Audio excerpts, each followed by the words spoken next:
the first family of comics become the first family of cheese. This is Fantastic Four on Stinker Madness. Stinker Madness. Stinker Madness. Stinker Madness. We got the Stinker Madness.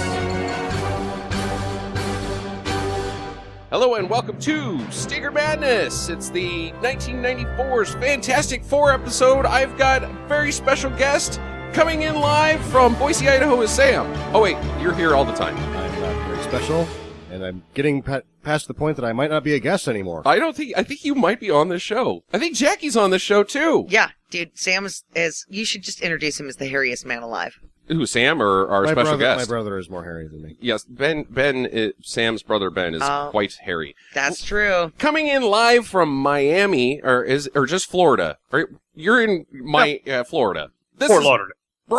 Brad Schlager, also known as Martini Shark on Twitter.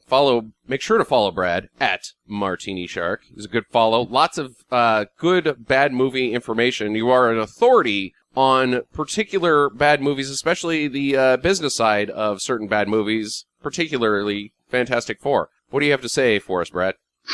Well, don't know about so much being an authority, but I appreciate the gesture nonetheless. Yeah, I cover a bit of the movie business over the years for a number of outlets, and as a result, I did a lot of digging into this particular movie we're doing, and came up with a lot of dirt, a lot of fun background stuff, and pretty much explains why it's such the classic misbegotten movie that nobody sees these days. And you basically run around freelancing all over the internet, writing about bad movies. You've had work published in The Federalist, and that I know of, and a couple other really good, prolific. That's one of them. Yeah, the latest one of my latest outlets is going to be at one that's called Cheap Seats View. It's a new one that started up with a few people I know from my contacts over the years. But at the Federalist, I covered Sharknado of all things, being a serious social political website. They still break their judgment occasionally and let me publish there for items like that. Well, nothing's more culturally impacting than a shitty movie on Sci-Fi Channel, I feel like Ian's earning being on TV is socially relevant. Yeah, it affects the future of mankind every time that Tara Reid gets her hand bitten off by a shark flying through an airplane. Every time she wakes up, not so drunk that she can go to work. Exactly. What? I'm still drunk. Oh, well, wait. You don't what? have the sort of social responsibility that Tara Reid has, though, Jackie. Communist was defeated by a man... Communist? He's like a superhero, a red guy with a fucking cape. I am communist. Yeah. Huh. He was defeated by a chainsaw going through the ass end of a shark as well. So, okay. It's very important. But we're here to talk today about 1994's Fantastic Four, produced by Roger Corman, directed by Oli Sasson, and starring Alex Hyde Scott is the only character or the actor's name that I could. Jay Underwood. Oh, Jay Underwood, sure. And I'm gonna remember Rebecca Stab because she made the Time Machine hit list last night. Did she? Oh no! Did she give you secret boner?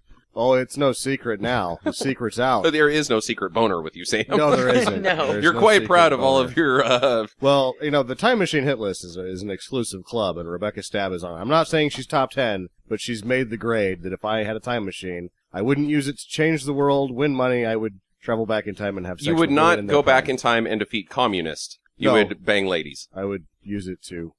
I would also have to bring, my phone with me so I could be man of the future. Because it would be really... Oh, my God. Oh, what? If you were in 1980 or 1992 and you saw a cell phone, you'd be like, wow, this is man of the future. So that you could go back in time and show ladies dick pics. Well, no, I mean, you have to have some sort of angle to convince them that... You're not going to have cell reception. You're not going to have the internet on your phone if you travel back in time. Angry Birds will work. That would be amazing. Yeah. That's true. To a purely Cro-Magnon version of ourselves. 20 years ago, we just didn't have the thought capacity to understand how fucking video games work, you fucking moron. You're not going to bang any ladies by showing them Angry Birds. You just need to get yes, to the he line. Is. They're going to we be have like, to that's so save cute. the future. And they're like, how do we do that? Well, first you have to let me put my sex on you. But first, watch this. I'm going to flick this bird into some buildings. Yeah. And you're going to lose your You're shit. gonna lose your shit. Yes. Fantastic Four. It's, Oh my god. I just thought Rebecca Stab Martini was real Shark hot. is not actually a shark. I would just like to Oh, let everybody good. know that he is not a shark with a white tuxedo on. I saw him over video chat, ladies. He does sound like the Marlboro Man, but he is not a shark with a white tuxedo on. Brad, why don't you go ahead and get started on this one? You know, you've listened to the .5 episode where Sam spoke about the history of this film. Is there anything you want to share with us about it before we really get into the details of this film? Yeah, I got a little bit of background as to probably why it became this piece of obscurity that hasn't really surfaced. Because I did a lot of research for one of the articles. One writer I did speak with was telling me that. What? You actually spoke to one of the writers? Well, no, he's another writer. He's covered the movie industry, but he had some insight. He worked on another project with the guys that were in the special effects, if you could call it that. The special effects team from this film. He said they went into the movie, the special effects artist told him, with the expectation of about a $2 million budget. $1 million of it was coming from the German conglomerate, the Constantine films, and Corman was going to be putting up $1 million. And when they showed up on set, the first month or so, they were going to be working on the Thing costume and such before the actors showed up. And he said on the first day of shooting, that's when Corman made the announcement. He wasn't putting up $1 million. He was putting up his share in the use of the sound stages, equipment, crew, things like that. So all of a sudden, they found themselves with a severely cut down budget from what they expected. Uh-huh. So they were expecting actual working capital, and he was like, here's $1 million worth of tools to use. Pretty much, yeah. His million was on the ledger, not on a paycheck. So Yeah, and that sounds perfectly like Roger Corman. When Sam was saying that he put up $1 million, I was like, I thought that he was paid $1 million. Like that. Yeah. Eichner gave him $1 million to make it happen. I see. Well, either way, and it's an astounding figure for a Roger Corman film for him to be putting up that type of cash. I thought that the production cost around that time, that's about what it cost him to make a picture, which isn't very much money. It is not in the grand scheme of things, but yeah. Either way, he apparently wasn't going to throw down on that, huh? I think he was. No, it was a little bit of a surprise from the crew. You know, the one other story I could tell you is I wrote years ago at Film Threat magazine, and that was published by Chris Gore. He was a fixture around Corman Studios. Just to give you an idea of Corman's budgetary restrictions, the movie right before they shot this was Carnosaur, his Jurassic Park ripoff. Right. Chris Gore told a story where one of the guys from craft services showed up on set with drinks and food for the cast and crew, and Corman blew a head pipe when he found out the guy bought name brand soda and not generic, and fired the guy over that soda decision. So that gives you an idea of Corman's work. Not Cocta or Guarnica Antarctica. Guaranica Antarctica. Some of our more culturally diverse sodas that we drink on this show. Are we drinking anything exotic today? I'm having water. I'm having water because I'm fucking hungover as shit. Oh my god, I didn't stop drinking until 6 o'clock last night. Oh, what did you do that for? Because we were celebrating, and, Celebrating the BSU win that you didn't watch? well, you know, Hawaii had some sweet, sweet rainbows on their outfits. Yeah, if you aren't paying attention to the college football, the Rainbow Warriors of the University of Hawaii have decided to choose the sweetest jerseys ever to exist. They're flamboyantly gay, completely. I liked them. I thought they and were cool. it's I thought they were cool. great. It's fantastic. That's what they were wearing in the 70s. Yeah, great. Yeah. Anyways, Yeah, I flipped over to that game briefly, and I thought I was seeing some outtakes from Can't Stop the Music. yeah. Okay, so on with the background of Roger Corman yelling about cheap soda. Cheap soda.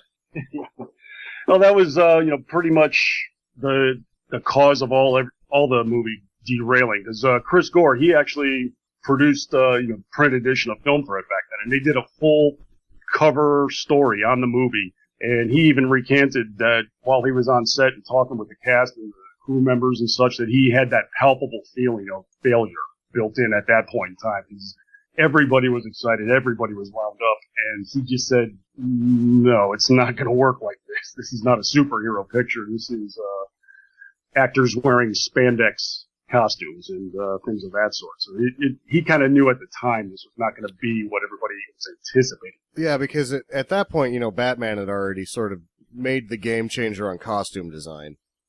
Yeah, and it was, everybody pretty much knows the backstory about them needing to make this movie on the quick. I mean, they shot this. They started shooting on December 28th, 3 days before their deadline on the rights. So, I mean, that's how serious, quote unquote, they took this production. So it was kind of a feeling they had at the time. I mean, the cast and crew were all behind it. I mean, they threw 100% into the work, but and that was kind of one of the things I was researching too, was how much was the effort legitimate from the studio standpoint? Because, as I said, everybody working on the movie, even Ole Sasson, was dead serious about what they were doing.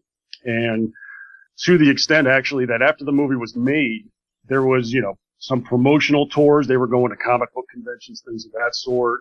Chris Gore actually brought them into San Diego Comic-Con. He was one of the first ones to actually bring a movie into that floor.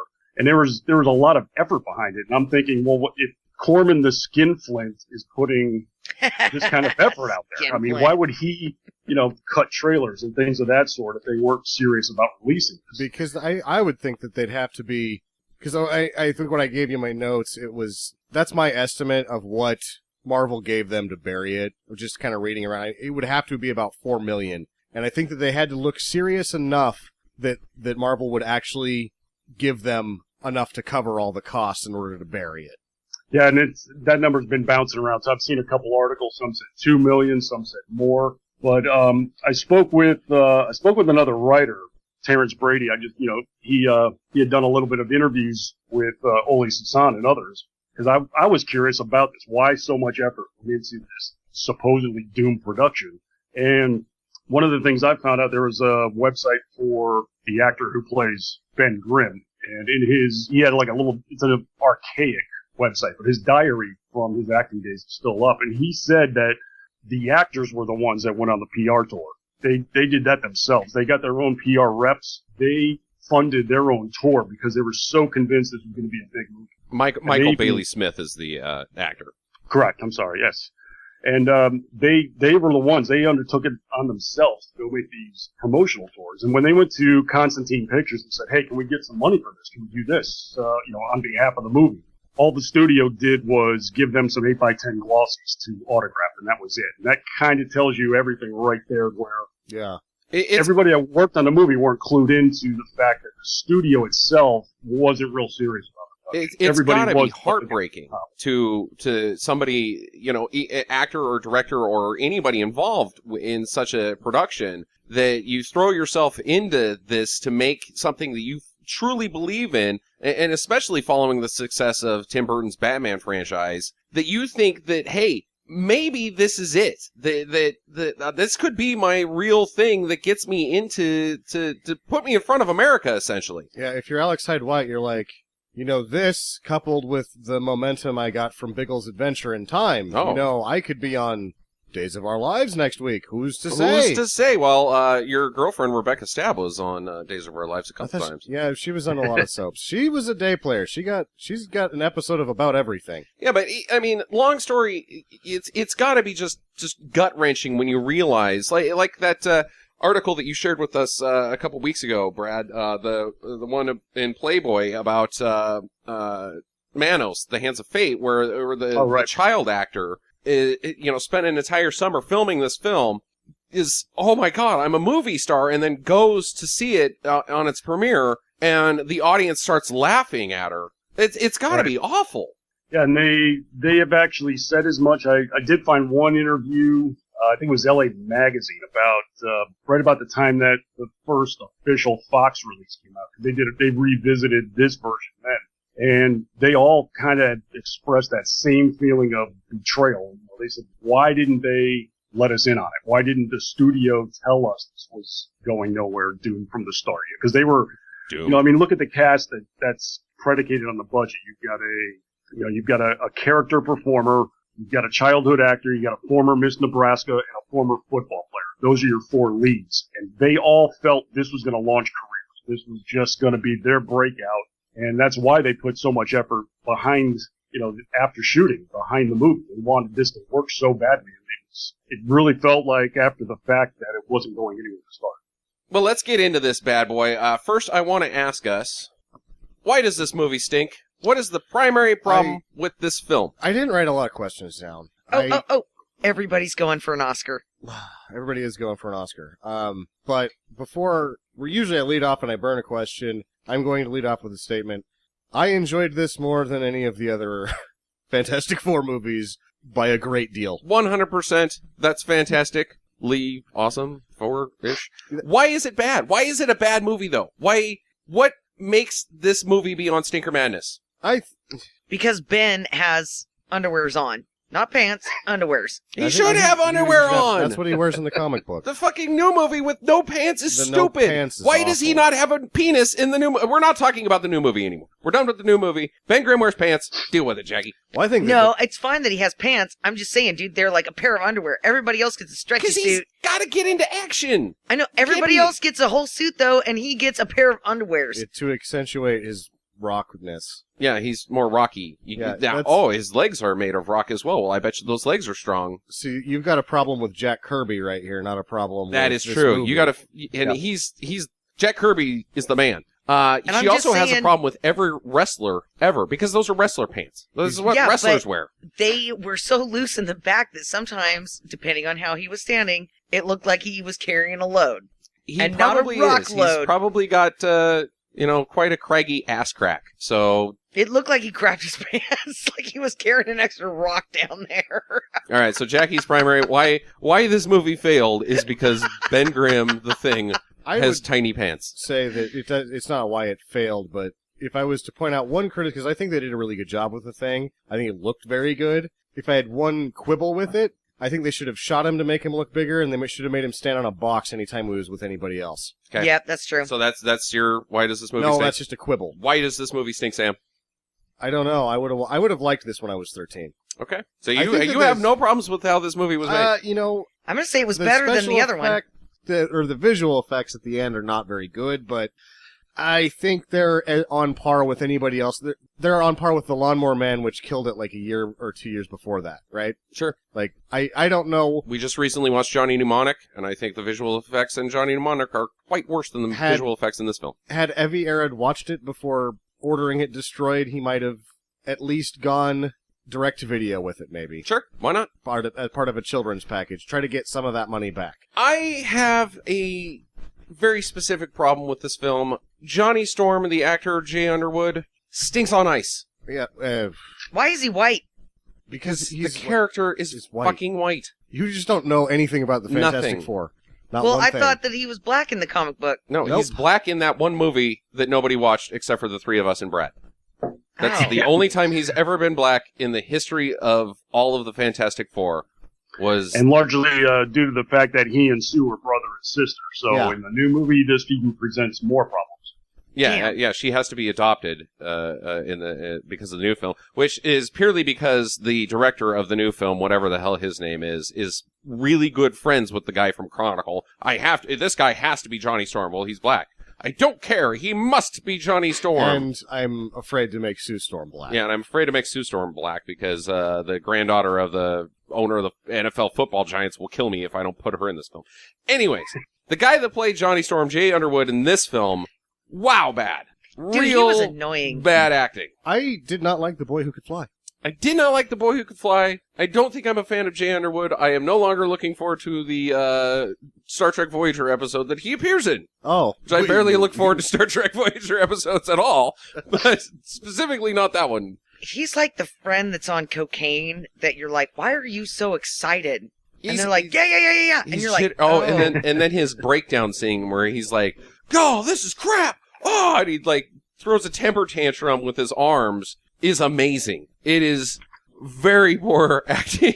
Like now, just go for it. Give it all you got, there, Jay Underwood. And he's just like, "Oh, we're monsters. We're freaks of nature." Oh, I would imagine that that's one of those set situations where they're high-fiving each other after a cut gets called. Like, everyone thinks they're really nailing it. they Is yeah. it too early to whisper Oscar? And Alex Hyde White had to just been shaking his head, going, "Woof." Yeah, he's like, I do this every day, people, and boy, boy, are you guys really stinking it I up. think his signature scene was when they were first discovering their powers. He does that grandiose sneeze The performance that was fire pretty much booger? Disney Channel. Yeah, he's like, oh, and he turns around and heaves, and it's just like, wow, that was. I haven't seen that since the Disney Channel marathon of Zack and Cody. Oh my God. Zach and Cody. All right, well, let's dig into this beast. Final thoughts before we get into the No. meat and potatoes of this show? Yes. There was nobody good looking in the show. Sue Storm. Sue Storm is hot. Rebecca Stab. I'm a lady. Ow, Miss Nebraska. What was it, Agreed. Brad? Miss Nebraska? The guy who we just mentioned, Michael Bailey Smith, he's buff.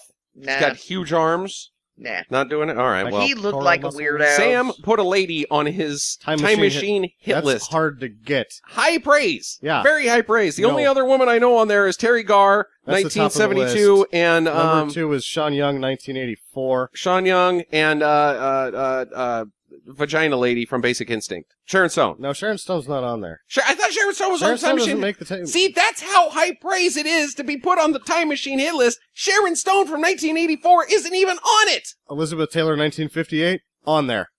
I'm just saying that I didn't think she was all that in a bag of cat's ass. I just A bag of cat's ass. shut up. Hello, Amazon. I would like to order a bag of cat's asses. Well, that comes with free shipping. Because you can call Amazon on the phone. You can. It's actually 1-800-AMAZON. Eat shit, Sam. Eat shit, Sam. Yeah. She wasn't that great. I'm whatever. getting you a bag of cat's asses for Christmas now, All you dickhead. All right, so the film starts out with a very dramatic title sequence. Space and the Worst Brothers. We should mention the Worst Brothers of all time. Yeah, you know, those The guys, music because they boys. went out of pocket for $6,000 for that soundtrack, and that was something. Where was the choir? I meant orchestra. They didn't use a choir, sorry. Grandiose is the word I would use. Oh, yeah. I like the score. I thought that was. I thought the opening score actually worked. You know, you get that impact at the beginning. It's like, wow, this has a chance of being a serious movie. Yeah. You hear all of these things about Fantastic Four, 1994's Fantastic Four, and how shitty it is, and how budget it was, and how crappy it looks, and then you're introduced to these title sequence with this huge score, and you're like, wait a minute, there's something behind this. There is a level Yeah. of production that you can feel immediately. It really speaks volumes as to how much a score helps a picture, because they're not screwing up the visuals, but they do just enough visually that this sound really carries it through, and you're like, this is kind of big. Yeah. This is big. This must be important. So, very, very elaborate and impressive title sequence. We are introduced immediately to Reed Richards, of course, the leader of the Fantastic Four. He's in college. Ferguson from Biggles Adventure in Time. Ferguson, yeah, sure, whatever. You're Why just is he never so gonna old?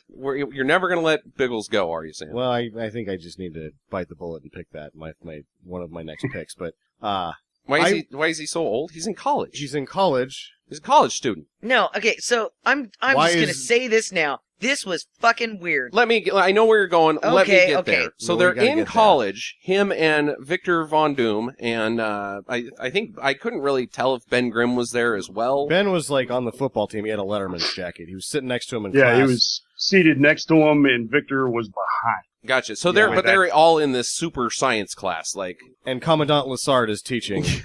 I was thinking that there was going to be more Commandant I Lassard was in this really pissed that there wasn't more Commandant Lassard. film. Basically, is only in this one But scene. he's a guy at that time too that's like, I'll show up for a day, I'll lay it thick like you want, and then I'm fucking out of there when I grab a He sandwich. Is super thick. And a generic He is- soda. He gives the most riveting bullshit science class that I have ever, like, time is a matter of space and a constants that you can feel inside, and if we can only capture our own ability to become one with the ways of the universe, we can change the future.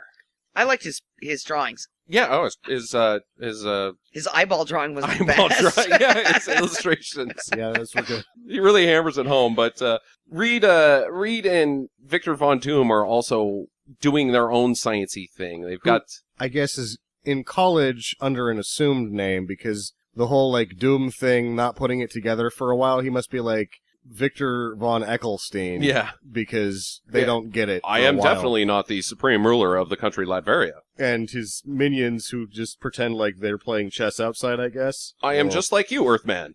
Exactly. So, Well, that actually, I don't know if it's too early to burn a question or not. no, it's anytime you got never- one, go ahead. Because this is what puzzled me about the plot. Well, first off, you're asking why this movie's a stinker. You got one person that's even recognizable in this whole thing. It's Punky Brewster's father, and they burn him off in the first 30 seconds. Right there shows you why it has to be a problem. But they're walking through the commons, and you got the two Russian guys playing chess and eyeing Victor, from a distance. They're giving the ooh face. Now, this is before Victor's been, injured, Transformed. wounded. Yeah. There you go. It would indicate that these are the guys that kind of have picked out Doom. They're like, he's our guy. Oh, so he's not the supreme ruler of the country of Latveria at this point. That's where I'm confused. That's my question is, why are they in the commons? Why are they watching Doom? Because at this point, he's just a college student See, working on their project. I And would yet, have- afterward, that's when they take him into the hospital, take him into the morgue, and then suddenly they become his minions somehow. That's where I was baffled. I would have to say that I'm using previous knowledge. You have to bring something in here with you, but they're just sort of acting as bodyguards while he's going to college. So he's secretly still the ruler of Latveria, but he's going to college because this is the best college for science. And Reed Richards is there. And Reed Richards He, is Well, there. that's- he is so smart that he knows in the future that Reed Richards will become his best friend and mortal enemy. Which I know, it's Keep so... your friends close, keep your enemies closer. Now you're going to burn one of my questions. Bring it. This is for all of the Fantastic Four movies. In the comic books, most of Doctor Doom's power is magic. Sure. You have all this bullshit anyway. What the fuck is wrong with magic? Why can't you put that in the movie? He's fucking magic. You got a guy Deal that's with it. stretchy and a man wearing a rubber costume, Rocky guy. Why not magic? Why not fucking magic? I mean, their science is magic, essentially. It is. Their fucking whole mission to space is essentially about magic. Yeah. Whatever. I'm with you. Just go with it. It's fucking He magic. has no superpowers in this film. No, Dr. he Doom has doesn't. none superpowers. He's just got minions. He gets punched off of a cliff by a rubber hand. Spoiler alert. So, back in College Town, USA, Sue Storm's mom was kind of a hottie as well. Owns I a don't know boarding about- house. she's not making She is the quite grade. momish, okay. I'll give you that. She owns Justin a likes the mom look. Yeah. She has serious case of the mom butt. She owns a boarding house that Johnny and Sue apparently are the only renters of, her children, because you never see anybody else there. But Sue and Johnny are children at this point, and they're not even teens. Can I just say it now? Go ahead. Now it's time, Now Jackie. it's time. Oh for my the god, pedophile this was business. so jacked up. So she's like maybe 11. I don't give her. She does not have double digits in my mind. I think she's less than I think 10. 11 is fine. It And, doesn't matter. You know, the brother She's a is child. like 8 Yeah. or 5, and I love you. You know, walking, as Sam says, you bring something into it with this film. You know that Reed and Sue are going to hook up. Yeah. I went, uh-oh. So she's like, oh, he's so Mhm. dreamy about Reed. And I'm like, okay. Like, oh. And then Sam's like, you know that that's going to happen later. And I'm like, no. Icky. And I'm like, ew. It's ew. it's kind of icky. It's quite icky. Yeah. Even though nothing happens, it's quite icky because you know. yeah. It just doesn't set it up well. It's like, why is she so young? If she had been a male boy, she would have had to have a trapper keeper covering up her secret boner. Yes. It was not okay. I didn't like it. Well, I mean, they So wait until They're in an 18. orphanage, right? I mean, they're rooming house, boarding house. What was their situation? You think that they were there for the boarding house, that they are orphans. That's the only explanation I could come up No, I thought that, I thought that was Johnny their mom. called the guy dad when they were playing video games. No, that was Ben Grimm that he was playing video with. Yeah, games that with. was. Yeah, I thought they were kind of like almost, doing the Big Brother thing or volunteering time or something. I don't know Yeah. what the hell they're doing at this Follow boarding that house. kind of No stuff. idea But, I what's mean, you got a going on. 12-year-old girl that's not into One Direction, and she's into Neil deGrasse Tyson, and she's looking at him lasciviously. I mean, that's With I her think secret that tells you boner. everything. There's no parenting going on. Come on. Neil deGrasse Tyson. And I will say, because, it does develop, but I thought that they said something about them being 18 when they're like, okay, let's take these 18-year-olds into space, which then the romance immediately happens. So then you have a guy who's 37, and Sure. he's like, okay, this is legal now, let's go. Well, just look at her. Yeah, she made your hip. Hey, yeah, you Hit are list. almost 37 years old, and you would travel back in time to have relations with an 18-year-old Susan Storm. So I don't want to hear any lip about. Well, I think she was like 26 when the movie was shot. Well, whatever. The actress, not the character here. Back at Science University, Science University, yes. Reed and Victor are conducting science. They have no idea what they are doing. They didn't create. say. They're on top of the university in their own planetarium type thing with computers and switches and reel-to-reel machines and fancy equipment that has monitors. Something that hangs from the ceiling. Yeah, that makes lights outside. And also, just time and space, the way they shot this, I feel like they're on the bottom floor of a building that has like 4 floors, and there's a hole in the roof and you can see the sky. So I'm not really sure. They didn't do a good job with that. Yeah, I got the sense they were on top. But there's kids outside, and they're like, whoa, what is going on with the science in the sky? And something goes awry. There's too much flux in their capacitor, per se. And the power comes back into the machine and zaps Doomy, Victor. He gets zapped quite much. But Ben Grimm is outside, and he's like, Reed, I know what this is Reed's doing. What is it? What is Reed doing, Ben? Why do you even care? But he rushing in. Yeah, he's doing science. He's making pretty lights in the sky. He's entertaining the children out on the campus.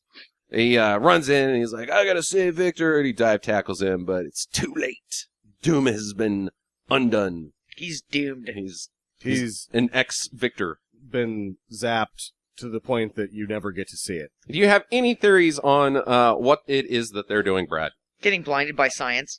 That was the other baffling thing, because this is this spectral event they called Colossus was arriving. They had their machine to harness, and they never said what the hell they were doing. What is the end game here, boys? And I want to know, do colleges do this sort of thing for like genius students? Just grant them a couple $1 million to build this machine that could fill up a gymnasium? I mean, what was it? What were they doing, and where did they get the money to do it? Is my question. I never figured out what they were trying to do. Yeah, it's pretty vague, but Doom is in theory dead. But as we mentioned before, there's some Latvarian dudes that are, and they steal his corpse. He's not dead. May or may not be corpse. He's led to believe to be dead.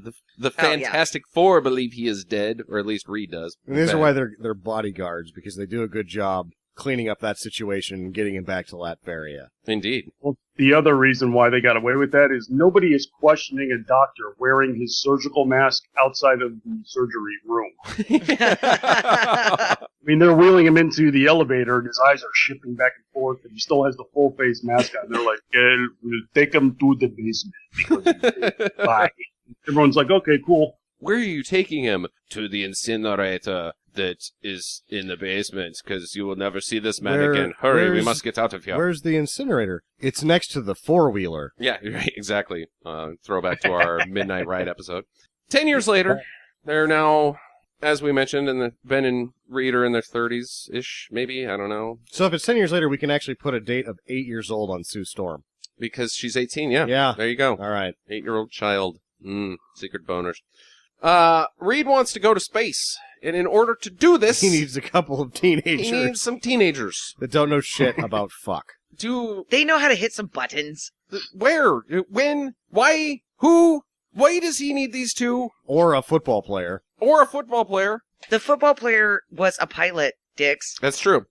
He was gonna fly the plane, and the other two, well, she was a Miss Nebraska. I mean, she's not Miss Nebraska in the movie. She's just some bimp. Yeah.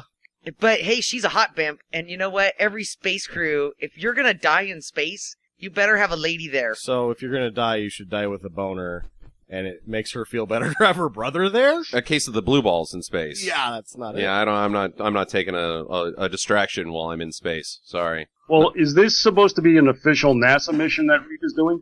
I don't think so. I think it's like the follow-up, like, oh, I failed on my Victor Von Doom Colossus experiment. I must accomplish this in Victor's name. Victor cannot have died in vain. I am freelancing science. Science freelancing, yes. I'm just curious as to who permits you to go out and just choose who you're going to fly into space with, like you're picking flag football teams. I'm going to go get Johnny and Sue. I guess if it's your own spaceship, at that point, financing becomes the real, like, where did they get the money for this shit? I don't think money's a problem in this film. No, it isn't. Because we later find Well- out that Reed has already built the Fantastic Car. They're flying around in their... That killed the last of my questions. When did that fucking happen? Yeah, Yeah, dude. When did he build the Fantastic Car? I guess during these 10 years of him thinking about Sue's behind, waiting for her to turn 18, and he's got to do science and build a car that can fly. Well, just imagine how unproductive he's going to be after he buries that boner. Yuck. So needless to say, he recruits Johnny and Sue, who still live at the boarding house. That's because their mom lives there. Well, Is it her mom? We don't know. Yeah, anyway. dude, I that's don't the The mom. lady lives there. It feels like in this film they have not seen these people in 10 years. Since the last time we saw them, Reed has not seen them because there's hugs and like, oh, I'm so glad to have seen you boys. It's been so long. And then Sue does the classic teen slow walk down the stairs. Hubba, hubba, hubba walk through. Yeah. And her Now brother's Reed a has a retard. secret boner. What's wrong with Johnny? Other than Jay He's- Underwood can't act very good? Yeah, he's the cocaine friend, and you're like, oh my god, I hate you. Like, every time he was on screen, I was like, if I was in the Fantastic Four, I would use my rubber hand to punch the shit out of you so you would shut up and go away. To be honest, I thought that Jay Underwood kind of did Johnny Storm. I think that Johnny Storm is a douche. Oh, he's a total douche. And I thought that Jay Underwood really managed to encapsulate that. I thought that he I prefer Chris Evans, personally. I haven't seen that one Yeah, I think Chris Evans was a quite good Johnny Storm. He's so far. I flashy. think, in the 2005 movie, he harnessed the Johnny Storm douche nozzle pretty good. I mean, he was pretty much insufferable bore, but in this movie, spoiled. yeah, just, he was like a frat boy with a budget. There you go. And here, yeah, this Johnny Storm was just I was going to be gracious and say over caffeinated, but I'll go with the cocaine. That'll work. Yeah, he's quite jittery. So they go off to do their thing. We then are introduced to the jeweler who lives in the sewers, and he is planning to steal this diamond that enacts Colossus, or I don't know what the diamond does. It's a big ass diamond. He's gonna steal a big ass diamond. Again, big ass diamond. And what happens to the big ass? I guess the big ass diamond isn't that important because after he steals it, kaput on the story. Yeah. Doesn't matter anymore. Don't need the big ass diamond. That looks like a pile of jello. It was supposed to take in the heat and refract it out so that it could not. Colossicize everything. Yep, that's it. There you go. The Colossus effect. Yeah. Well, I think this also cuts to the question of what the heck does Reed do for a living, because he's built this laboratory that pretty much rivals a Volkswagen plant, and the diamond that we're talking about is about the size of a plate of nachos. This thing would really make him his net worth had to be the northern hemisphere. Zillions.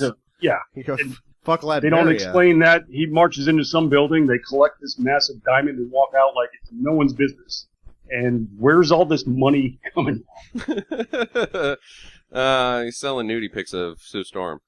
Ew. I just went to jail. Well, I just maybe sent it's- myself to jail. God damn it. I do You that know on the what? internet at least twice a week. Maybe it's, age of consent in that state is 16. There you go. I don't Gross. know that they, you still can't, I guess, still the pictures. I don't know. Alicia I don't know why. Masters? Yeah, I don't know why I call her always Alicia Silverstone every time. Alicia Masters is in the Baxter building. She is quite blind. Especially because it is Alicia Silverstone. Alicia Silverstone. No, this is Alicia Masters. It is, yeah. She's quite blind. She's Alicia walking around Silverstone? with. Not on the time machine hit list. Yeah, I think that's a good call. She's walking around with her sculptures. I guess she does she work there, or is she like there to commission some of her art? Or I believe that in the story world, prior to this event, she walks up and down the stairs with sculptures without dropping them, Mhm. and they fucked that up by by him doing Ben that. Grimm's arms being too big for that stairwell. Yes. So that her job is now to actually make the sculptures and not just carry them up and down the stairs post this event. I also wonder It's life-changing. why when you help someone off the ground, do you lift them into the air and twirl them as if they're the Lion King? Hey, it's the Simba. circle of life. Okay? All of this will be yours. This is the inside of a bank. It will never be either of ours. If you're a blind, I'll burn a question here. If you're a Okay. blind lady and some guy bumps into you, and while you're walking around with a sculpture on some stairs, and then he proceeds to pick you up weirdly, Yes. awkwardly, you have never met this man in your life. Do you then just instantly fall in love with him? I don't know. Who in the hell says you're always going to be safe with me? I will Yeah, but always I keep was- you safe. I was rather touched how he says that. Nothing will happen to you, and this is 30 seconds after he's knocked her on her knees or destroyed her. Nothing will ever happen So to now you're going to start being. Starting now. Yeah, ending now, because he walks up, there's nothing will ever happen to you during the 10 seconds that I'm twirling you in the air, disorienting you because you're blind. Now you have no idea where you are. It's like a fucking game of pinata. She just walked into the corner and she's stuck there now. Put that all behind us. From this point forward, it's going to be gold. Starting now. Okay, starting Starting now. Starting now. And then she gets kidnapped anyway, so it doesn't... Nice. Good work, Ben. Yeah. You're a real charmer. I don't know. No. Well, they're in love now. Yeah, she's in love with him. He doesn't know shit. Oh, I think he's quite smitten with the Alicia Masters. Okay. Yeah, he's smitten. But, no, I don't think you say, nothing will ever... You will always be safe with me if you don't care considerably about that person that you have just met, don't even By know their knocking name. over. Yeah. You know, as a lady, if somebody were to say that to me as they're twirling me in the air, I'd be like, rapist! And then I would You would freak I the would fuck out. I'm blow being the whistle, attacked! and I would spray them in the face with mace. Yeah. Even if It you starts can with a kick see... to the nuts. If you could Yeah, see dude. this happening, you would freak out. Imagine if you had no sight and this was happening to you. You would be screaming for help. I know. Please, God, send someone to stop this giant man from breaking my body in half. And this is post-vom because you've got the motion sickness all of a sudden. So you're going to barf on him and then you're going to start screaming. Right in his face. Anyways, Doom's also out to steal the Colossus, or he's eviling somehow. He's like, oh, we must also be bad. That sounds about right, because I could not understand him like Actually, 50% that's of where the we were movie. missing the boat on this. Wah, wah, wah, wah, wah, wah, wah, wah, wah, wah, wah, wah. Sir, I really want to do a good job for you. I So- mean, I'm trying to be the best minion I can possibly be. I can't hear a goddamn word you're saying. This is going to get me killed because you are not a malevolent ruler, or benevolent ruler, you are mean. You're a nasty man. So- If I fuck this up, you are going to kill me. Yeah. Could you really make it, could you write it down? What do The you want me thing to do? is- Just write it Could you down. write His it down? gloves seem Can't hear you. like they would prevent him from typing, and I don't know that I could hold a pencil wearing those. So basically, he's unable to communicate.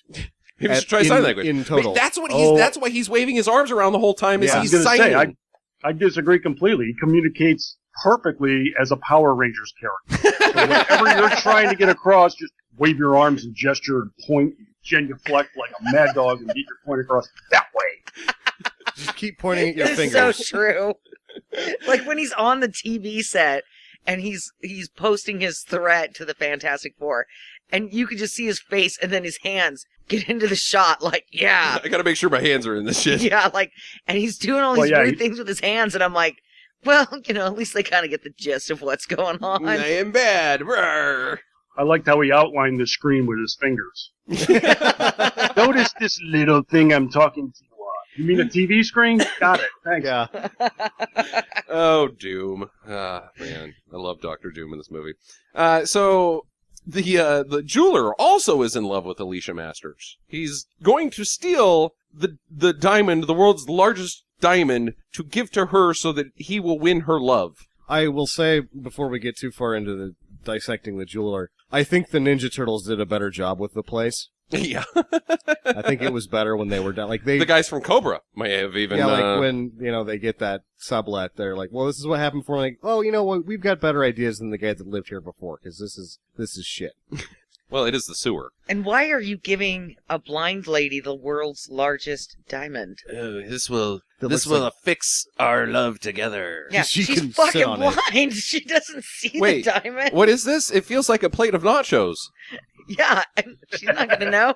I just have to say though, the jeweler, God, I hated that son of a bitch. He struck me like one of those dinner theater actors from someplace like Clovis, New Mexico, where they just, act to the last row and they think every single thing that they say is important. Like, my beautiful people, shut up, you monologuing piece. Oh God, he derailed the movie. Yeah, he was terrible in the window where he turns and does the profile monologue. That was awful. I'm going to burn a question here, and I'm hoping that you can help me with this, Brad. Why the jeweler? Why not the mole man?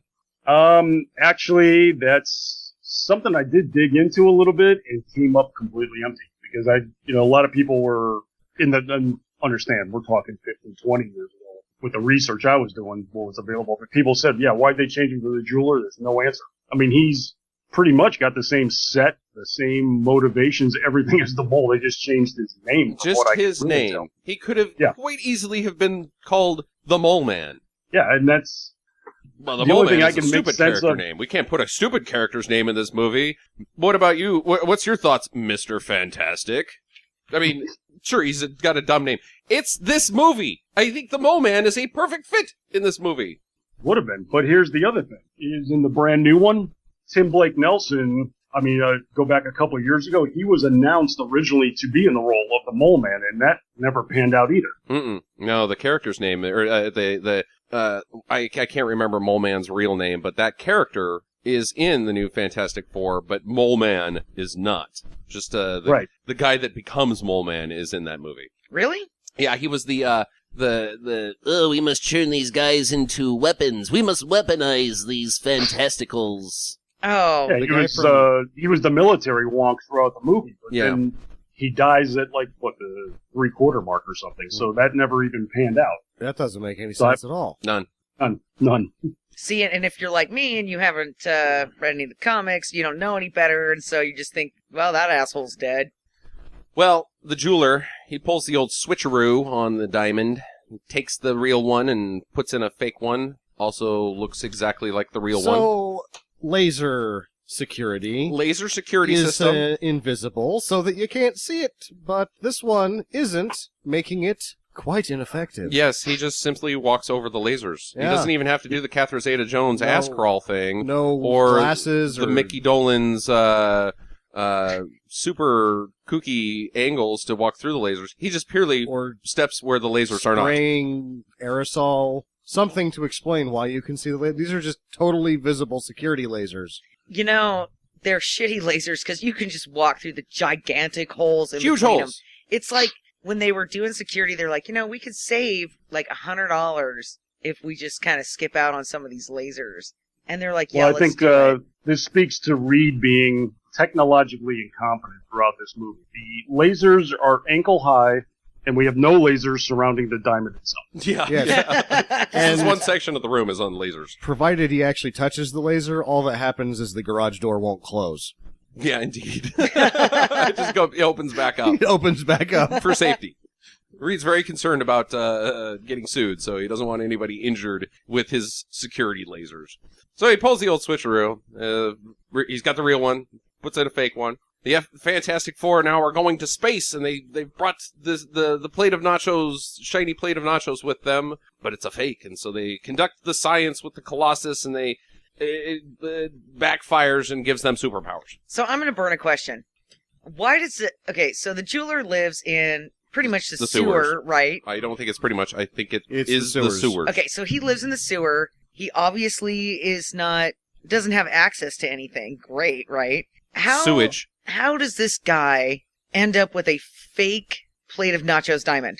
He steals it from the lasers. He walks over the lasers. Jackie. No. How does he end up with the replacement one, though, that he sneaks in? Where does he get the phony? He's got a bunch of guys in a Jell-O mold, apparently. Yeah, okay.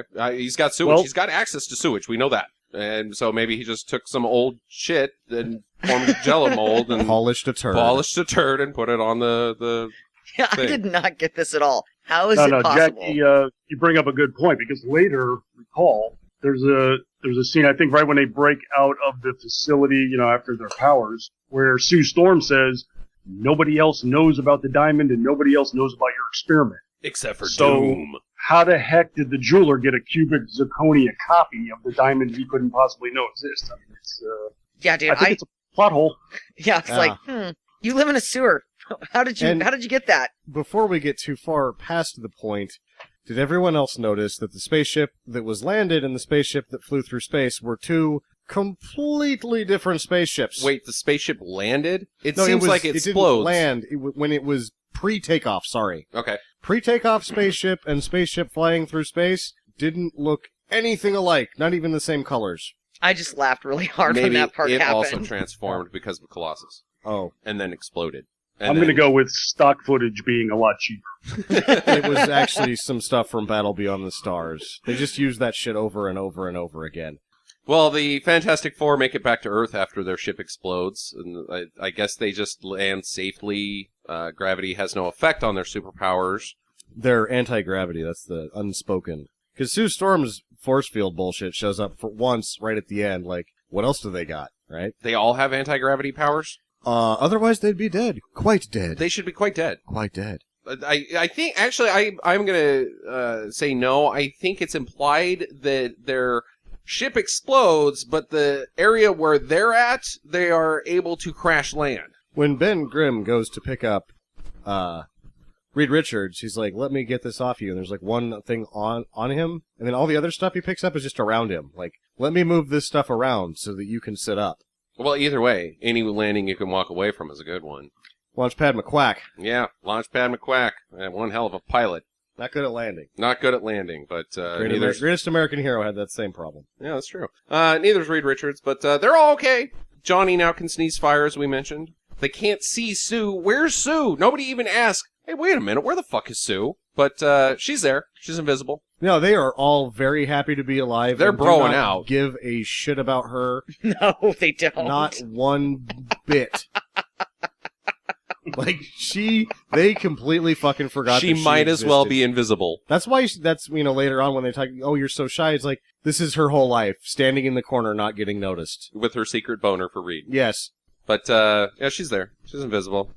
Reed stretches out to, like, she falls over backwards in shock, and he has to use his stretchy arms to, save her from landing on some shrapnel. Yeah, leftovers. So he has powers, but Ben is quite unaffected, other than not being injured during a space shuttle crash that has exploded. But, he's alright.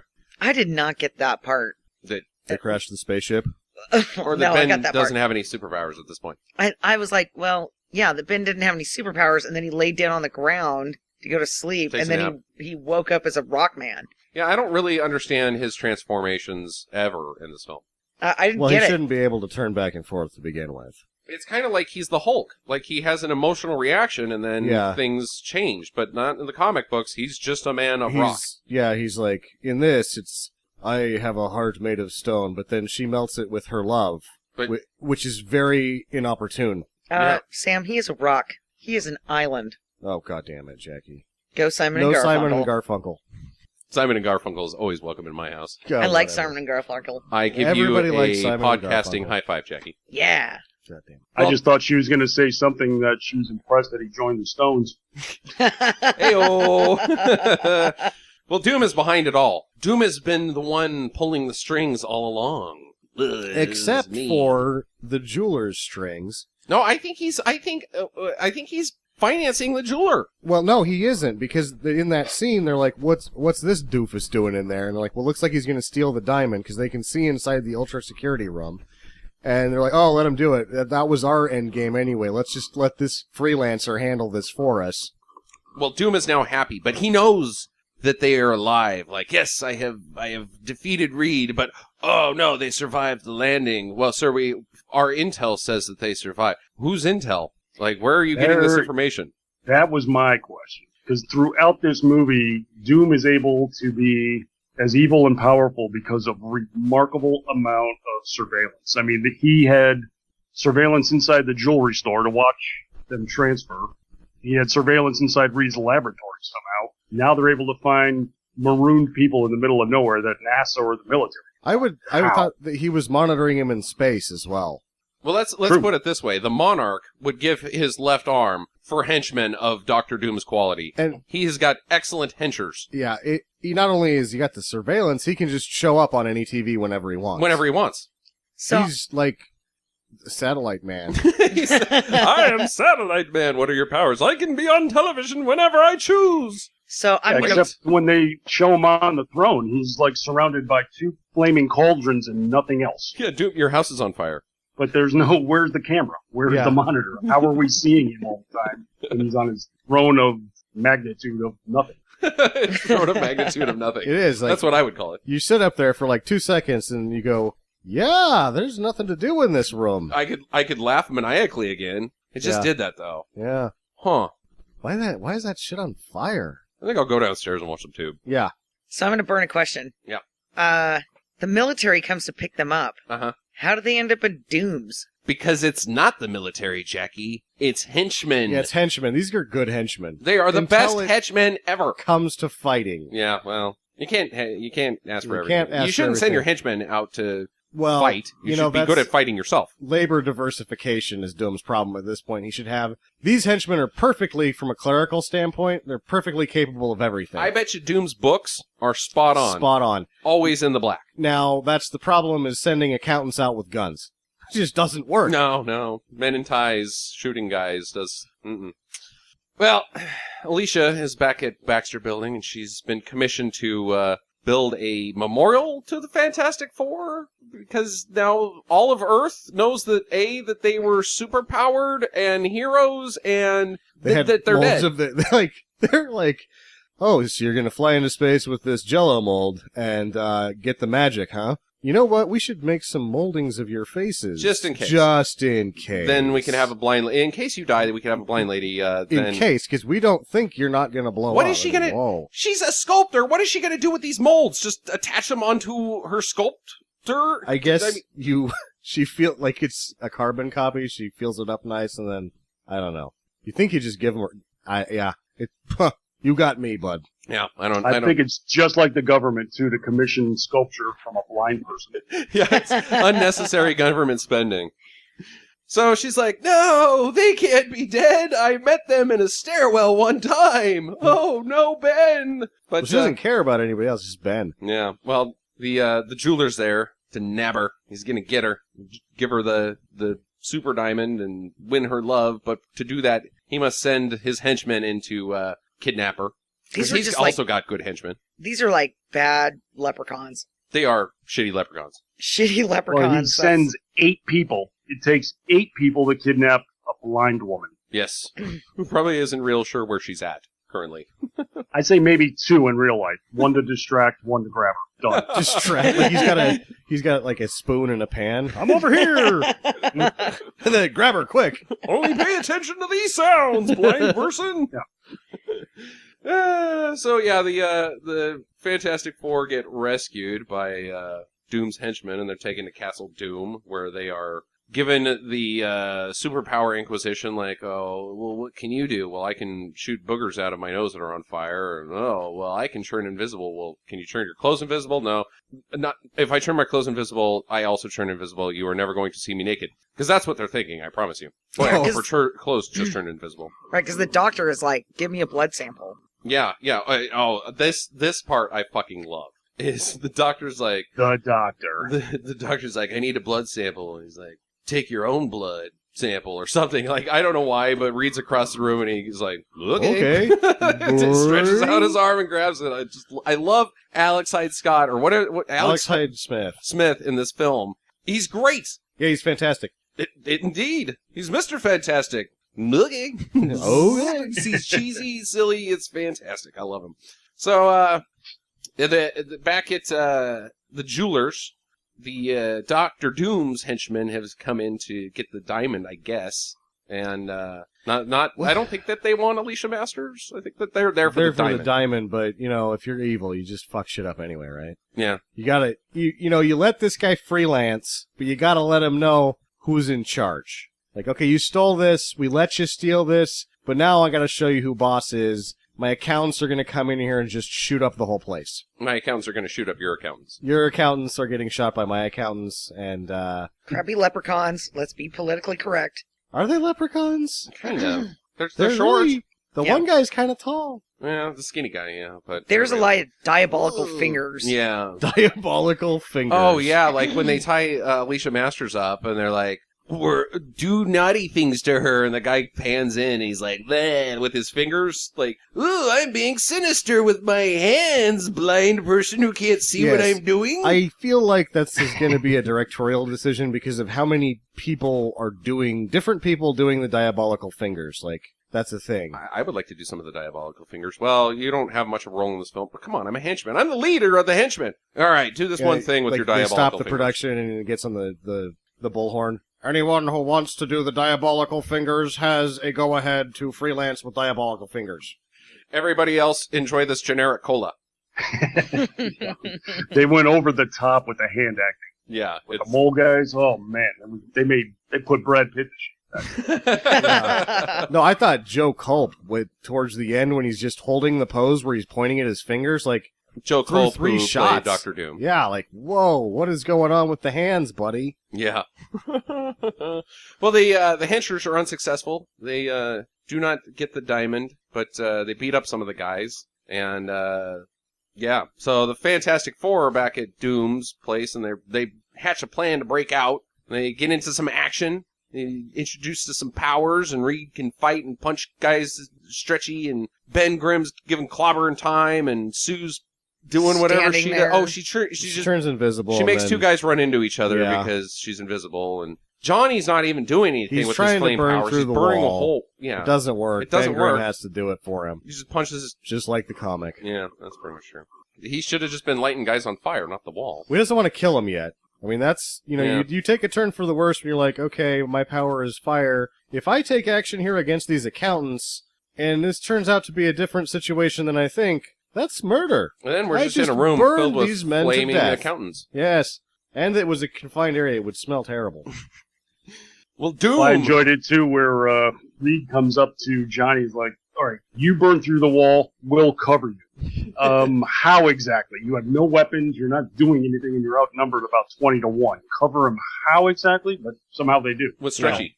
With punches. He didn't even do that though. They just kind of like walked away. Yeah. Well, they I know. bet. They know that Doom is coming. Doom must do this on his own. He walks in and he starts monologuing and, blah, blah, blah, blah, I'm evil, blah, my motivations are questionable at best, blah, blah, blah, blah, blah. And he then sends in his other questionable choice as far as characters in this film. Not Doombots, but Doom gun guys. Why doesn't he have Doombots?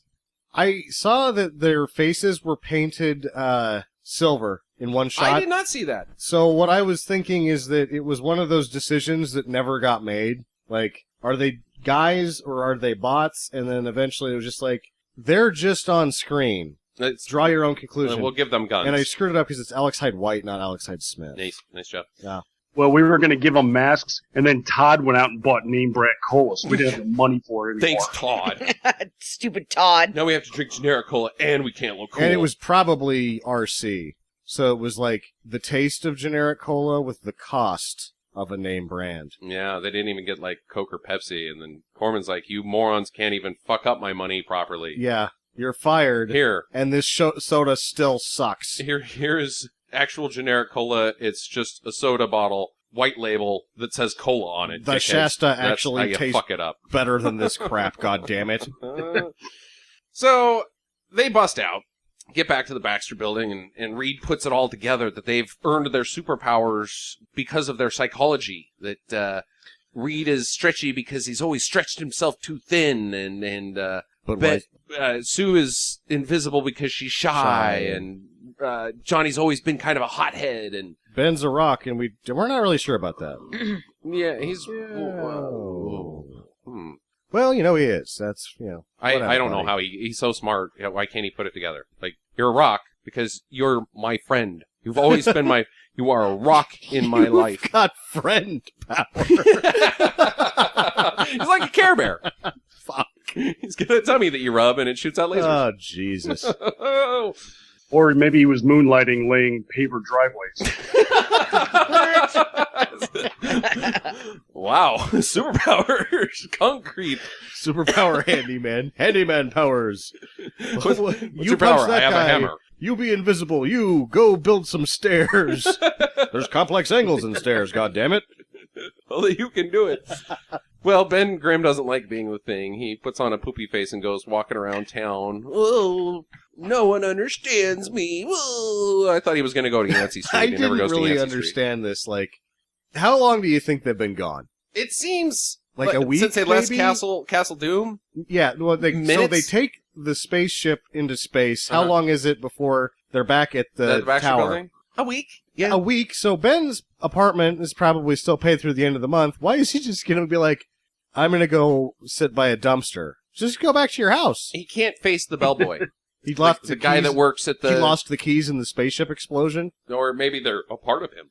Oh no, he's They pulled were in his his keys pants. literally out of his ass. Yeah, exactly. They're inside there. Huh. They're covered in stone. But he doesn't go home because he lost his keys. Right. Yeah, I Okay. think that's it.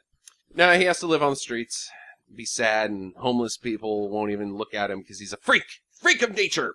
But Sue, meanwhile, is making some spacesuits because she also has sewing powers. Sewing powers.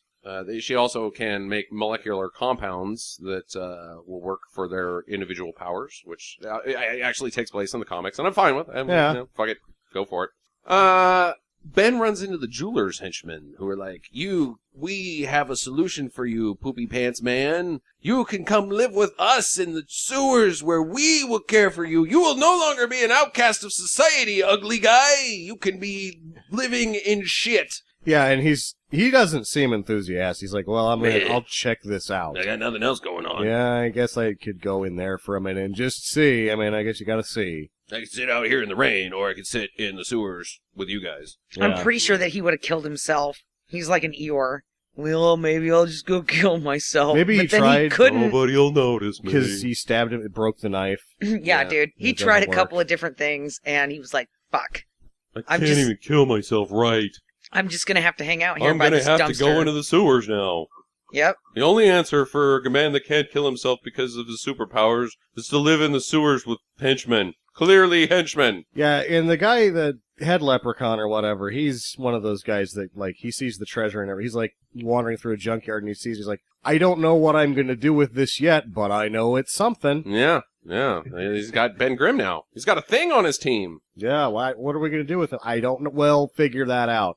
You know, He doesn't look like he eats much. That's point A, or that's point B. Just think of it like this. We're at point A. Point B is somewhere else, but we got point A. Back at the Baxter building, Reed has figured out that Doom and Victor are the same guy. Good for him.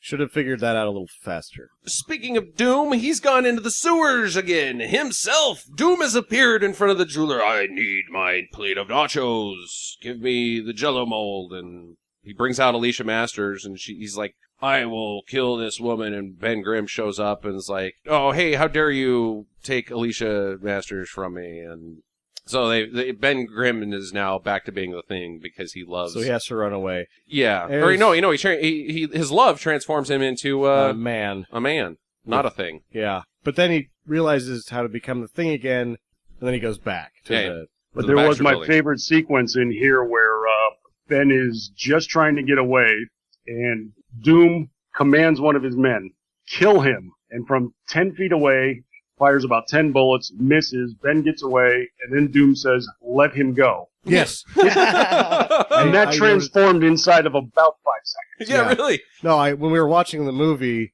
I was likening him to, like, when you have a dog, you're like, go over there, now spin around, crap on the ground. Yep, he does everything I say. Like, he's just out of control, and he's just he's commentating on what they're doing, rather than actually giving them instructions. Stand on one leg and bark like a dog. Yeah. No, a big dog.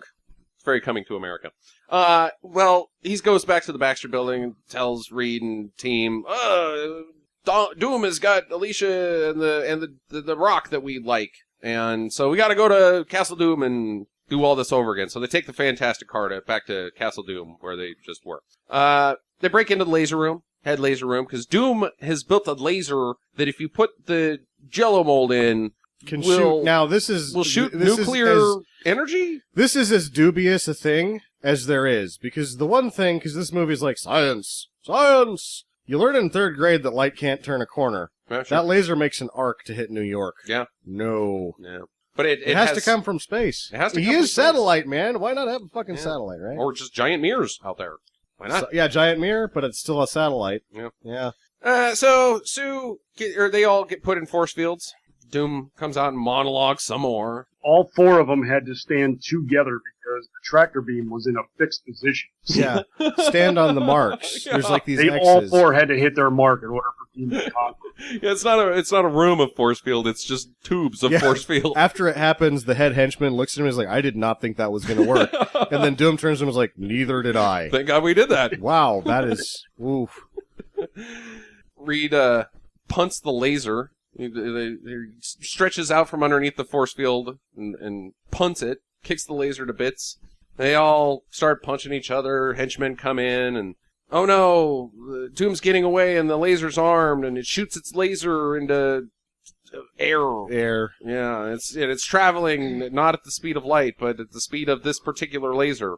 So Johnny Gust has to go out chasing after it, and this is the first time he goes all flame. We get. I didn't think this was going to happen. I didn't think it was going to happen either. That Johnny was going to go all I thought flame. they were cleverly covering a special effect or a visual effect they couldn't do. And they couldn't do it. They had to animate it, which I'm Well, I mean, totally fine with. I'm fine with that too, but I didn't even think they had it in the budget for the animation. Is what Yeah. I was saying. Like, I thought they were just going to do the same shit. Like, he's going to shoot the Fireballs wall and booger. 4 or 5 more times. Yeah. Because that's all they had for it. I thought that too. You guys are avoiding the big thing here. Mm. He took a laser in the butthole. He does outrun the laser, and he Yeah, his uses animated his butt character to stop it. it takes it in the butthole. But either way, He is better looking than the computer animation in Johnny Mnemonic. indeed. I had no problem with cartoon Johnny Storm fighting a laser. None. I mean, the tumble was a little clunky. Yeah. I mean, it was all a little clunky, but you time and place, look at it next to the other computer animation, and it's on par with it. Yeah. I don't think this is computer animation, Sam. I think this is hand-drawn animation. No, that was the same. Doing it old school. It might have been a combo. Brad, thoughts on the animation? Yeah, I wish I was around back when this was made to judge it a little better. Looked pretty bad. I mean, when he finally flamed on, and it's like, wow, that's kind of like a car rental commercial level animation right there. That's what Did you happen to notice exactly how long it took for that laser to be shot? Because I was under the impression lasers travel at the speed of light. Yes. Yeah. In fact, at the beginning of the movie, the first thing is a discussion on the speed of light. Indeed. So they should have paid attention Oh, okay. to that. Yeah. So Then it's a very slow traveling laser. Yeah, there I'm is pretty time for Reed to kick Doom off of a building before this laser makes it to from Latveria to New York. And it Well, travels. actually, I went back and clocked it from the time the laser was shot to the time Johnny intercepts it in mid-sky. 4 minutes. 4 minutes. 4 minutes. That's not a laser. Yeah, I don't think It makes an arc, and it takes 4 minutes to get to New York. I think the sun's light hits Earth in 4 minutes.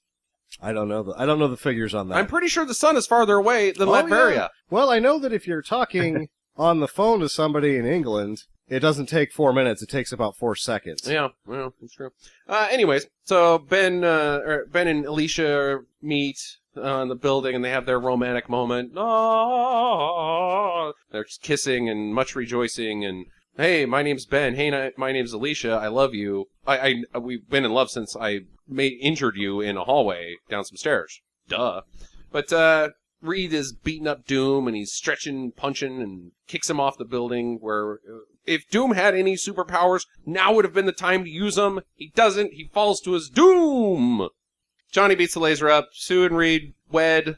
Credits. Yay! Oh, Reed sticks his hand out the limousine, stretchy arm. That's a good special effect. Great. I liked that a lot. Credits. Give me your questions, everybody. I think I we'll asked start with all of Brad. Do you have any more questions? Did they ever establish why Doom was shooting a laser at him? What was the motivation behind that? Yep, that's my motivation, or that's my question again. What is Doom's motivation? Why anything, Dr. Doom? Yeah, He was burned. that missed me, and then and also too, why did they have to send Johnny to go intercept the laser instead of doing something right there and maybe destroy the machine itself? Sue puts a Unplugging force it. field in front of it. Unplugging it. Unplugging it. Yeah, I mean, I'm going to say I'm not a superhero myself. I'm on the record, but I would have maybe attached a little bit of concentration on the source rather than chasing a laser. No, I agree. That was a poor execution. And then the other aspect I love too is right after Victor fell to his death, where Reed grabbed his glove and then it was sitting on the ledge there and starts yeah. walking. Yeah, what happens Pretty- to the glove? That's my The question. hand-moving glove. The still-alive glove of Dr. Doom. I just think it's great that it means we had a movie that had The Thing and Thing from Addams Family. Oh, yeah, beautiful. yeah, that's a good connection. Beautiful. It was very Skeletor sticking his head out of the liquid goo at the end of Masters of the Universe. Just wait for the sequel. I'm not dead, or at least my glove isn't. But that sequel's never coming, buddy. Yeah. Well, apparently the prequel didn't come. There wasn't anything to sequelize. Yeah. This was not a thing. My question is, and I know what the answer is, but I want you guys to really think about this. Is this the best superhero movie of the 90s? No, Batman was better. Batman was 1989. 89.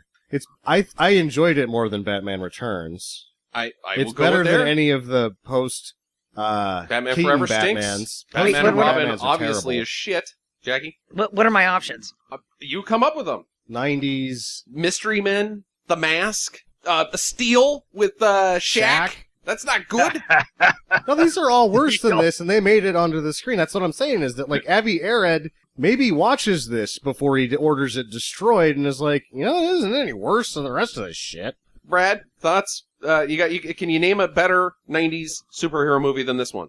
I'm gonna be hard pressed. You said 90s, right? 90s. Yes.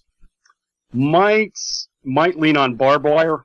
Barbed Wire. That's not good. That- Only because Oof. I just love the bastardization of a classic movie by Pam Anderson. But this was. I'll tell you why I really like this film is that it was kind of a bridge production because it had some of those values from the 80s and 70s. It had some of the advanced storytelling. It was kind of a missing link of sorts where you got a little bit of both worlds, the old school and the new school. Mm-hmm. But yeah, I mean, it was purely enjoyable. I mean, a lot of garbage in it, but at the same time, there was so much quality in there too. I mean, you got some good acting, you got the great score, and it just had a lot of good elements with this bargain basement budget that they really overperformed on this thing. It is clearly better than 1990s Captain America by leaps and bounds. By leaps and bounds. By anybody's judgment. Not even bad movie fans. It is quite much better than Captain America from 1990. I have one movie from the 90s, a superhero movie that may be better. Blade. That's the only one that I can come up. Yeah, it's 98. 98. Yeah, Blade is much better. Blade is actually that's the only one that I sort can of think of. You can actually lump that in with a decent enough superhero movie. I would actually, because I think it's viewed as not as poorly as anything. The Lundgren Punisher isn't 1989. really 99. Nope, 1989. 89. God damn it. Not a 90s superhero movie. Sorry. I like the Mystery Men better than I liked this. Oh, Mystery eat Man. Shit. How dare you? I loved Fantastic Four. I loved it too. loved it. I would have watched this not a even lot. sarcastically. I fucking love this movie. Because of the a 12 or 13-year-old me when this would have been released already has a fond, loving view of Biggles' Adventure in Time, so I'm already on board with him as Reed Richards. And we know you've got secret boners at the age well, of 13. she would so. be, had a 13-year-old me seen Rebecca Stab, Terry Garr might not be sitting on top of the pile. Yeah. The nostalgia factor Been may have taken that over, but a severe lack of toilet paper in Sam's house. we would have rented this at the video store, we would have made a dub of it, and I probably would have watched it 15 times. Jackie, give me your, what do you think? You gonna recommend this one? You like it? Don't like it? I'm riding the fence. Oh, man. Really? Just can't figure you out. I thought it was okay, but I don't know, the child The weirdness. pedophile thing is just too much to The overcome. start of the movie ruined for the rest of the movie. that for you. it happens. Yeah. The kid thing, it just bothered me. Yeah, there's Bothered some the things shit you- out of me, and you can't I get just over. Yeah. That's a tough one to swallow. And I thought that their Fantastic Four outfits were fucking stupid. That's I what they loved look them. like. I loved them. They wore that for like 20 years. I don't like it. This movie, I will say it's a fanboy's dream because, like, you want to stay loyal to the source material. Boy, howdy. They don't fuck around with it at all. No. But I don't know. I could take it or leave it. I didn't hate it. I didn't love it. It was just, I'm riding the fence. Yeah. It's another one that, I wouldn't even put it in the category of if you have the flu. I couldn't even put it in that category because it's interesting enough where you want to watch it because there are some really good things about it. You wouldn't want to be sick and fall asleep because you'd miss something. But then again, I can't really say that I would be like, yeah, let's watch this baby. Brad, your thoughts? Oh, I definitely recommend it because this gives you both. I mean, if you're looking for like quality superhero aspects, it's in there. If you're looking for laugh out loud, bad movie stuff, it's in there too. I mean, you've got both elements going. And so I think it's purely enjoyable for two reasons. And we should never fail to mention, this is a historically significant film. Yes, it because is, of its situation. It sets up the future of superhero films. It sets up the future of bad movies. It's the reason we went to the theater on Tuesday and watched another fucking shitty Fantastic Four movie. Exactly. It's very important. It's a very important film. I think you cannot be a bad movie fan and have not seen it. I loved it. It's good. It's necessary. It's a must-view. Well, let's wrap this up, guys. I want to say thank you very much for joining us, Brad. It was great having you. You are always welcome to come back. Follow Brad at Martini Shark on Twitter. Anything else you want to plug? Just got, probably got a new article coming out at cheapseatsview.com where I'm going to cover the top 10 most ridiculous marketing products I found with movies that come out over the summer. And it's got Bombs of Summer I listed on the same site. Go to maybe thefederalist.com. Check me out there. I got 2,000-plus word article on Sharknado if you're interested in stuff like that. Otherwise, yeah, you can just see my rantings and ravings at Martini Shark. Nice. Well, we'll be back next week with a new movie. It's Sam's pick. You got a prediction? Not yet. Okay, good work. I'm hoping for a spooky pick. Oh, yeah. Spooktoberfest. Oh, shit. If I'm going to have to pull the trigger on a horror movie, I'm thinking it's going to be Halloween 3. Okay. Or 2. Whichever. No, Halloween 3, Season of the Witch. With, Tom Atkins. Tom Atkins, yeah. And Stonehenge. Yeah. And happy Halloween, Halloween. Great I movie. love that song. Yeah. We'll see you next time. In the meantime, get to the chopper. But you didn't let Martini Shark say it. Oh, yeah. You want to give us out. your best get to the chopper there, Brad? Maybe I'll just do a throwback to the voiceover guys. In a world, get back to the chopper. Nice. I like it. Visit us at www.stinkermadness.com. Follow Stinker Madness on Twitter at Stinker Madness. Please rate and review us on iTunes and Stitcher. Thank you for listening, and get to the chopper.